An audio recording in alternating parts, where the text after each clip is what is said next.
దెయ్యం ఈ మాట వినగానే కొంచెం భయమేస్తుంది కదా. కానీ ఈరోజు మనం చెప్పుకోబోయే కథ విన్నాక బహుశా మీ అభిప్రాయం మారిపోతుందేమో. ఇది చింటూ అనే ఓ బుజ్జి దెయ్యం కథ. అస్సలందర్లాంటి దెయ్యం కాదండోయ్, చాలా చాలా స్పెషల్. అవును కదా, దెయ్యమనగానే మనకు గుర్తొచ్చేది ఆ భయమే. మరి నిజంగానే దెయ్యాలన్నీ భయపెట్టడానికే పుట్టాయా? లేక మన చింటూలాంటివి కూడా ఉంటాయా? ఏమో, ఈ ప్రశ్నకు సమాధానం మన కథలోనే దొరుకుతుందేమో. చూద్దాం పదండి. సరే, ఇంకెందుకు ఆలస్యం, మన కథలోకి వెళ్ళిపోదాం. ముందుగా మన హీరోని పరిచయం చేసుకుందాం. అదేనండి, మన బుజ్జి దెయ్యాన్ని. ఒకానొకప్పుడు దట్టమైన అడవి మధ్యలో ఒక పాత శిథిలమైన కోట ఉండేది. ఆ కోటలోనే మన చింటూ ఉండేవాడన్మాట. పేరుకే దెయ్యం కాని మనమనుకునే దెయ్యాల్లా అస్సలు ఉండడు. చాలా స్పెషల్. అసలు చింటూ ఎలా ఉంటాడో తెలుసా? చూడటానికి భలే ముద్దుగా, తలమీద 2 బుజ్జి బుజ్జి కొమ్ములు, ఒక మెత్తటి తోక, ఇక మొహమైతే ఎప్పుడూ నవ్వుతూ కలకలలాడుతూ ఉండేది. చెప్పాలంటే వాణ్ణి చూస్తే భయం కాదు కదా, అరే ఎంత క్యూట్గా ఉన్నాడో అనిపించేది. అయితే ఇంత ముద్దుగా ఉండటమే చింటూకి పెద్ద తలనొప్పిగా మారింది. ఎందుకంటారా? పాపం, వాడు దెయ్యమైనా ఎవ్వరినీ భయపెట్టలేడు. చింటూకి ఒకటే కోరిక, ఎలాగైనా అందర్నీ భయపెట్టాలి, తాను గొప్ప దెయ్యం అనిపించుకోవాలి. అదే తన లైఫ్ గోల్. కాని ఏం చేస్తాం, విధి బలీయమైనది. వాడు ఎంత ట్రై చేసినా చూసేవాళ్లకి ముద్దొచ్చేది తప్ప అస్సలు భయం వేసేదే కాదు. ఇదే పాపం వాడి పెద్ద బాధ. వాడి ప్రయత్నాలు ఎలా ఉండేవో చెప్తే నవ్వుకుంటారు. గట్టిగా గర్జిద్దాం అని నోరు తెరిస్తే చాలు, దానిలోంచి భయంకరమైన అరుపు బదులు కిలకిలమని నవ్వొచ్చేసేది. సరే, కనీసం సౌండు చేయకుండా దొంగలా వెళదామనుకుంటే వాడి కాళ్లకున్న చిన్న మొవ్వలు ఘల్లు ఘల్లూమని సౌండు చేస్తూ అందర్నీ అలర్ట్ చేసేవి. పాపం చింటూ. ఇలా తన ప్రయత్నాలన్నీ బెడిసికొడుతున్నాయని చింటూ చాలా ఫీలవుతున్న టైంలో వాడి జీవితంలోకి ఒకరు వచ్చారు.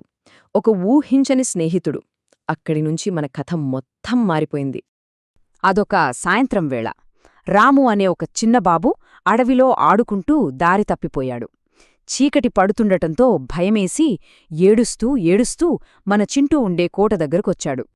ఏడుస్తున్న రాముని చూడగానే మన చింటూకి కళ్లల్లో మెరుపు. ఆహా, దొరికేశాడు, ఇదేర్రా ఛాన్స్. ఈ పిల్లాడిని భయపెట్టేసి నేను నిజమైన దెయ్యమని ప్రూఫ్ చేసుకోవాలి అనుకుని తన శక్తినంతా కూడదీసుకున్నాడు. అనుకున్నదే తడవుగా మెల్లగా రాము వెనక్కి వెళ్ళి తన బుజ్జి గొంతు చించుకుని మరీ గట్టిగా బూవోవో అని అరిచాడు. కాని సీన్ రివర్స్ అయింది. ఆ అరుపు విని వెనక్కి తిరిగిన రాము భయపడటం మానేసి ఏడుపు ఆపేసి ఆశ్చర్యంగా చింటూనే చూడసాగాడు. ఆ బొమ్మలాంటి దెయ్యాన్ని చూసి, అయ్యో ఎంత ముద్దుగా ఉన్నావో, నా ఫ్రెండవుతావా అని అడిగేశాడు. ఆ మాటకు చింటూకి ఫ్యూజులెగిరిపోయాయి.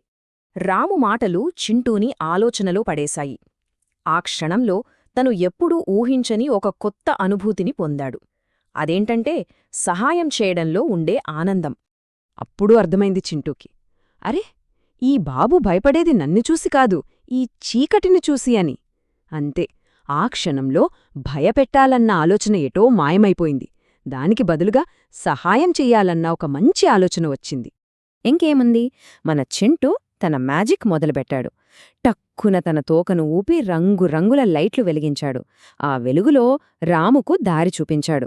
అంతేకాదు, దారి పొడవునా చిన్న చిన్న ట్రిక్స్ చేస్తూ రాము భయాన్ని పోగొట్టి కడుపుబ్బ నవ్వించాడు. అలా నవ్వుకుంటూ అడవి చివరకు చేరుకున్నారు. అక్కడ రాము వాళ్ళ అమ్మానాన్నలు కనిపించారు. ఇక వెళ్ళిపోయే ముందు రాము తన జేబులోంచి ఒక చాక్లెట్ తీసి చింటూ చేతిలో పెట్టి థ్యాంక్యూ బుజ్జిదయ్యం అని చెప్పి వెళ్ళిపోయాడు. ఆ థ్యాంక్యూ అనే మాట, ఆ చాక్లెట్ చింటూ జీవితాన్ని మార్చేశాయి. ఆ ఒక్క రోజులో వాడు ఒక చాలా ముఖ్యమైన పాఠం నేర్చుకున్నాడు. ఆ రోజు చింటూకి అర్థమైన విషయం ఏంటంటే, ఒకరిని భయపెట్టి ఆనందించడం కంటే అవసరంలో ఉన్న ఒకరికి సహాయం చేసి వాళ్ల మొహంలో నవ్వు చూడటంలోనే అసలైన ఆనందముంది అని. ఆ రోజునుంచి చింటూ మళ్లీ ఎప్పుడూ ఎవ్వరినీ భయపెట్టాలని ట్రై చేయలేదు. దానికి బదులుగా ఆ అడవికి, అందులో ఉండే జంతువులకి ఒక మంచి ఫ్రెండ్లా, ఒక ఫ్రెండ్లీ గార్డియన్లా, ఒక ముద్దుల దెయ్యంగా మారిపోయాడు. చూసారా, చింటూ కథ మనకు ఏం చెబుతోందో? మనం ఎలా ఉన్నామన్నది ముఖ్యం కాదు, మన మనసు మంచిదైతే చాలు. అందరూ మనల్ని ఇష్టపడతారు. అందుకేనేమో అప్పుడప్పుడు అనిపిస్తుంది, బహుశా అన్ని దయ్యాలు భయంకరమైనవి కావేమో. ఏమంటారు?